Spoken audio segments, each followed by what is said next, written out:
BTech రిలేటెడ్గా first year notification గురించి చాలామంది అడుగుతున్నారు అప్డేట్. దానికంటే ముందు ఒక చిన్న ఇన్ఫర్మేషన్ షేర్ చేయాలనుకుంటున్నాను. ప్రజెంట్ మనకి 3132, 2122 రెగ్యులర్ బస్ సప్లిమెంటరీ ఎగ్జామ్స్ జరుగుతున్నాయి.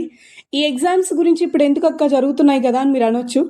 రీసెంట్గా జరుగుతున్న ఈ ఎగ్జామ్స్ గురించి ఎందుకు మాట్లాడాలి అనుకుంటున్నానంటే, మనకి స్టూడెంట్స్ రివ్యూ ప్రకారం నేను మీకు చెప్పాలనుకుంటుంది ఏంటంటే, ఎగ్జామ్స్ క్వశ్చన్ పేపర్స్ కొంచెం టఫ్గా వస్తున్నాయంట. ఇంకా ఎగ్జామ్స్కి వెళ్లకుండా ఈ వీడియో చూస్తున్న వాళ్ళు కొంచెం బాగా ప్రిపేర్ అయ్యి సిలబస్ కాపీ మెయిన్ ప్రిపేర్ అవ్వండి చాలు. అంతకు మించి మీకు అవుట్ ఆఫ్ సిలబస్ కింద ఏమి ఇవ్వడు. సిలబస్ కాపీ మీదే అంటే ఇంపార్టెంట్ క్వశ్చన్స్ ఇవ్వాలన్నా సిలబస్ కాపీయే. ఇంపార్టెంట్ క్వశ్చన్స్ కాకుండా వాడు ఏదైనా ఇంపార్టెంట్ టాపిక్ లేని క్వశ్చన్స్ ఇవ్వాలన్నా సిలబస్ కాపీ నుంచే ఇవ్వాలి faculties question paper. So syllabus కాపీని మించి మీకు బయట నుంచి ఏ క్వశ్చన్ పేపర్ రెడీ చేయరు. సో సిలబస్ కాపీని మీ పక్కాగా ప్రిపేర్ అవ్వండి. మీరు ప్రిపేర్ అయ్యే ఎన్ని యూనిట్స్ అయినా సరే కన్ఫామ్గా మీరు క్లియర్ చేసుకుంటున్న సబ్జెక్ట్ని.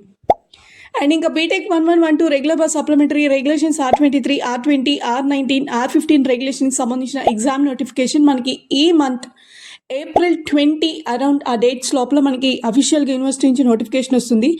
May 25 ఎగ్జాక్ట్గా డేట్ గుర్తుపెట్టుకోండి. May 25 first year second semester regular plus supplementary exams start అవుతాయి. May 26 వచ్చేటప్పటికి first year first semester supply exams start అవుతాయి. సో ఈ రెండు డేట్సే ఎగ్జామ్స్ డేట్స్లో ఎటువంటి చేంజెస్ ఉండవు. ఎగ్జామ్ నోటిఫికేషన్లో మేబీ 20 కాకపోయినా అటు ఇటు మేబీ డేట్స్లో ముందైనా రావచ్చు, కొంచెం లేట్ అయినా రావచ్చు. కానీ నోటిఫికేషన్లో ఎగ్జామ్స్ డేట్స్ మాత్రం ఎటువంటి చేంజెస్ ఉండవు. ఎగ్జామ్స్ యాజ్ యూజువల్గా కండక్ట్ అవుతాయి. ఎగ్జామ్స్కి బాగా ప్రిపేర్ అవ్వండి.